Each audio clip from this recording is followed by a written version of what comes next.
తెలంగాణలో విద్యార్థులకు good news. ఎందుకంటే వరుసగా 3 రోజుల పాటు సెలవులు రానున్నాయి. విద్యార్థులకు సెలవులు వస్తున్నాయి అంటే చాలు తెగ సంబరపడిపోతుంటారు. అలాంటిది ఏకంగా 3 రోజుల పాటు సెలవులు వస్తున్నాయి. దీంతో విద్యార్థులు, ఉద్యోగులకు పండగే. ఫిబ్రవరి 14, 15, 16 తేదీల్లో సెలవులు వస్తున్నాయి. ఇక ఉద్యోగులు కూడా ఆదివారం కాకుండా వారంలో మరో రోజు ప్రత్యేక సెలవేదైనా వచ్చిందో తెగ ఎంజాయ్ చేస్తారు. ఇలా ఒక్కరోజు సెలవు వస్తేనే విద్యార్థులు, ఉద్యోగులు సంబరపడిపోతుంటారు. అలాంటిది వరుసగా 3 రోజులు సెలవొస్తే ఎగిరి గంతేస్తారు.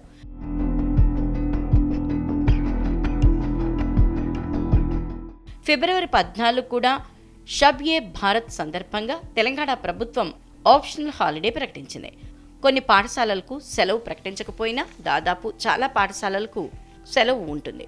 ఇక ముఖ్యంగా హైదరాబాద్లోని పాతబస్తీ ప్రాంతంలో స్కూళ్లు, కాలేజీలకు ఫిబ్రవరి 14న తప్పకుండా సెలవు ఉండనుంది.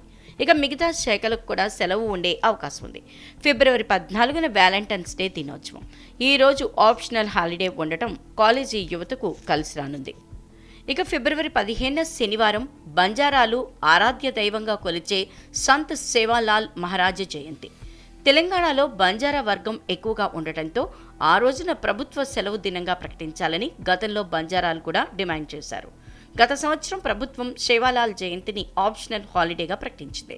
ఇప్పుడు కూడా అలాగే సెలవు ఇవ్వాలని డిమాండ్ చేస్తున్నారు బంజారాలు. ఇక 16న ఆదివారం. ఇది సాధారణ సెలవే. దీంతో విద్యార్థులకు వరుసగా 3 రోజుల పాటు సెలవులు రానున్నాయి.